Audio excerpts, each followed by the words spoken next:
เฮ้อละบัดนี้เออนอมพี่น้อง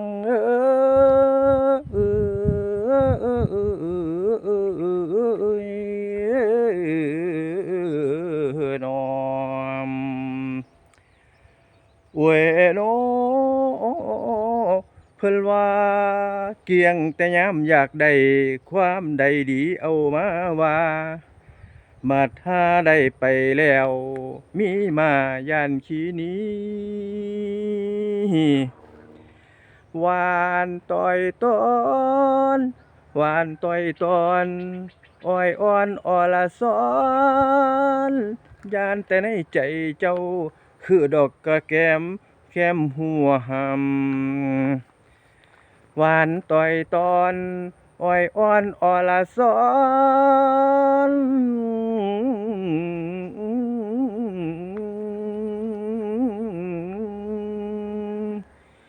โอ้ยย่านแต่ในใจคือดอกกระดอมแค้มหัวเกียงแต่ความเว้าหัวใจผัดแปนเป่าบาดหาปาดเบิ่งแล้วดวงแก้วกะบ่ปานเกียงปากบังขังคออยู่ในโอ้ยเกียงปากไห้ทางในละเหม็นสู่เกียงโนปากสู่เหม็นสู่ละอยู่ในเจ้าโนเคยว่าคิดฮอดอายเจ้าว่าคิดฮอดอายสิยัดหมอนไว้ตั้งตองโอ้ยบ่แม่นหวานปากหมอพ่อรอให้หมดตาย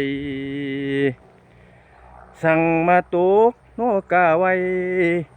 ถึงโพนให้น้ำแสงสั่งมาแสนกาไว้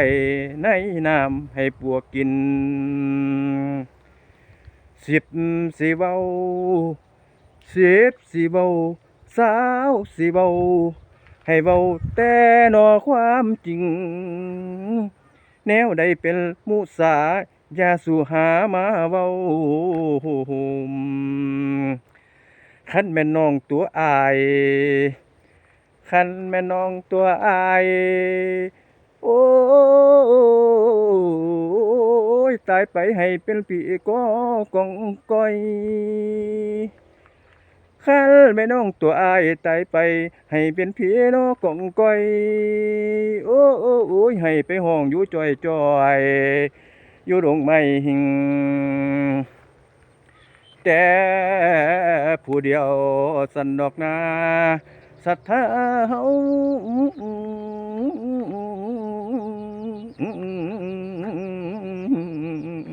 โอ้ยนอมโอ้ยย่านแต่ตีแถลงเว้าเอาเงามาปั่นหูเอาดินมาปั่นสมเอาลมมาปั่นตองหอเอาแสงแดดเฮ็ดต่อกิ้วมันสิมันได้บ่อนใดล่ะพี่น้องโอ้โอ้โอ้โอ้โอ้โอ้โอ้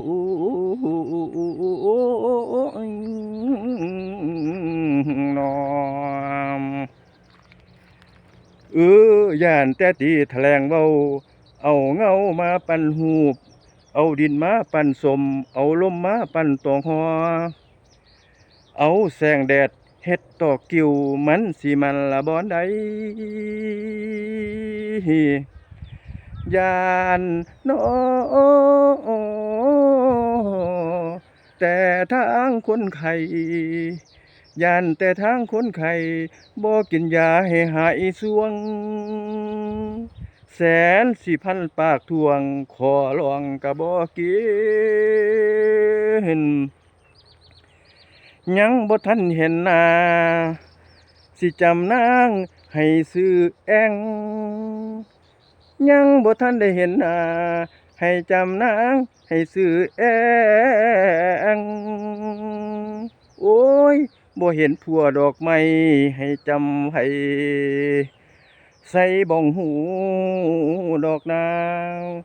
ศรัทธาเอ้ยเอ้ยนอ